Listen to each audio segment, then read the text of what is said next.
प्राचीन भारत, कक्षा 11, रामशरण शर्मा। इतिहास। इसमें प्रथम अध्याय है प्राचीन भारतीय इतिहास का महत्व। प्राचीन भारतीय इतिहास के महत्व में, इसकी प्रस्तावना में महत्व के लिए 5-6 पॉइंट बताए गए हैं कि प्राचीन भारतीय इतिहास का क्या महत्व है। प्राचीन भारतीय इतिहास हमको यह बताता है कि विभिन्न मानव समुदायों ने हमारे देश में प्राचीन संस्कृतियों का विकास कब किया, कहाँ किया और कैसे किया। अर्थात जैसे मानव ने कृषि की शुरुआत कैसे की, प्राकृतिक संपदाओं पर कैसे विजय पाया, विभिन्न कताई बुनाई धातुकर्म शिल्प कैसे सीखा, जंगलों की सफाई करके ग्राम नगर राज्यों की स्थापना कब हुई, कैसे हुई। कोई भी समाज तब तक सभ्य नहीं माना जाता जब तक वो लिखना पढ़ना न जानता हो। तो कब लिपियों का प्रचलन हुआ, भाषाएं कब आई, यह जो है हमें प्राचीन भारतीय इतिहास बताता है। भारत में दूसरा जो इसमें हेडिंग है इस चैप्टर में, वह है अनेकता में एकता। भारत में अनेकता में एकता कैसे जो है वो आई। तो प्राचीन भारतीय इतिहास से हमको पता चलता है कि भारत अनेकानेक मानव प्रजातियों का संगम रहा है, जिसमें प्राक-आर्य, प्राक-आर्य का अर्थ है पुराने आर्य, जो देश में पहले से रहते थे। उसके बाद हिंद-आर्य, हिंद-आर्य बने जो ईरान या मध्य एशिया से आए। तो प्राक-आर्य, हिंद-आर्य, यूनानी, शक, हूण, तुर्क आदि प्रजातियों का भारत में इन्होंने अपना निवास बनाया, और ये प्रजातियां सभी ने भारत के सामाजिक व्यवस्था, शिल्पकला, वास्तुकला, साहित्य में अपना योगदान दिया, और ये यहाँ पे घुल मिल गई। अनेकता में एकता भारत में स्थापित करने में भाषाओं का भी बड़ा योगदान रहा है। उत्तर भारत में आर्य मूलक संस्कृति और वैदिक संस्कृति है ना, और दक्षिण में द्रविड़ और तमिल संस्कृति, ये आपस में मिल गई, और इनसे जो भाषाएं उत्पन्न हुई वो संस्कृत भाषा और द्रविड़ भाषा। तो बहुत से जो वैदिक ग्रंथ हैं जिनका समय काल 1500 से 500 ईसा पूर्व है, उसमें द्रविड़ के शब्द मिलते हैं, और जो दक्षिण में 300 ईसा पूर्व से 600 ईस्वी तक संगम काल के नाम से जाना जाता है तमिल ग्रंथ,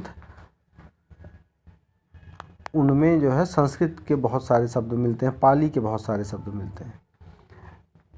इसी तरह से इन भाषाओं में पूर्वांचल की जो प्राक आर्य जातियाँ थी, माने पुरानी आर्य जातियाँ पूर्वांचल की, जो कि मुंडा या कोल भाषाएं बोलते थे, उन्होंने भी इनमें योगदान किया।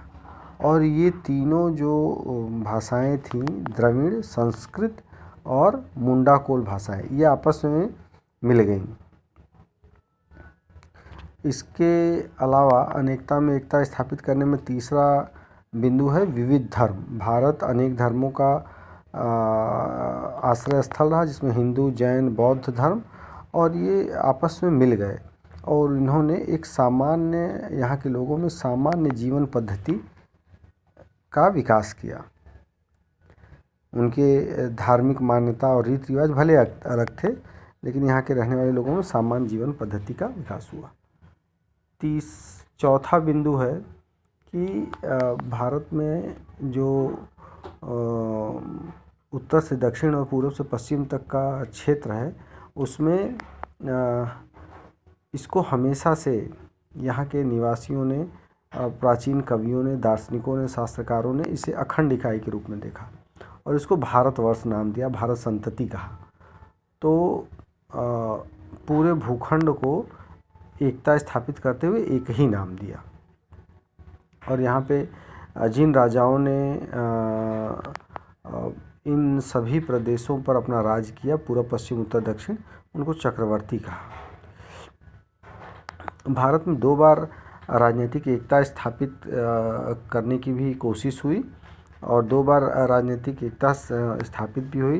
पहला था 300 ईसा पूर्व में,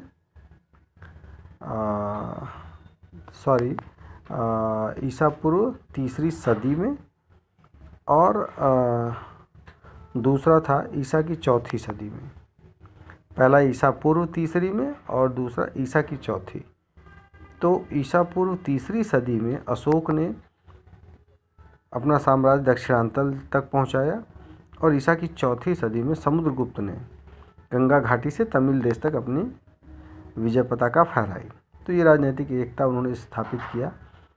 और भारत में राजनीतिक ढांचा चाहे जब जैसा भी रहा हो, लेकिन राजनीतिक ढांचा पूरे देश में कमोबेश एक जैसा रहा।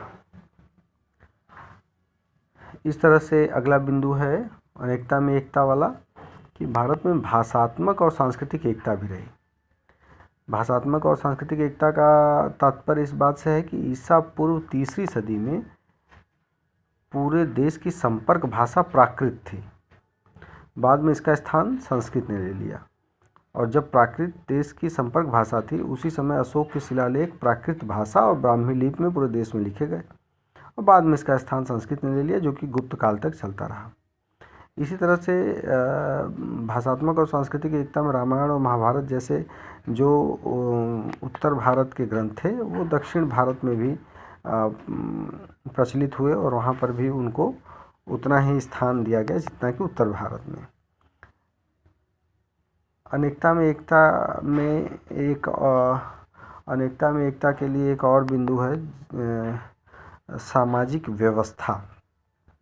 उत्तर भारत में वर्ण व्यवस्था या जाति प्रथा का जन्म हुआ, जो कि धीरे धीरे सारे देश में व्याप्त हो गई। इस प्रकार से हम देखते हैं कि अनेकता में एकता स्थापित करने में 5-6 बिंदुओं का इस चैप्टर में प्रयोग किया गया है। पहला कि कई मानव प्रजातियां आई और वो भारत में मिलजुल कर रहने लगी और वो एक में एक हो गई। दूसरा, कई भाषाएं भारत में जो है, उत्तर में अलग भाषा थी संस्कृत, दक्षिण में जो है द्रविड़ थी, लेकिन वो आपस में एक हो गई। उसमें मुंडा या कोल भाषा ने भी योगदान दिया और ये तीनों मिलकर के एक हो गए। तीसरा बिंदु था विविध धर्म।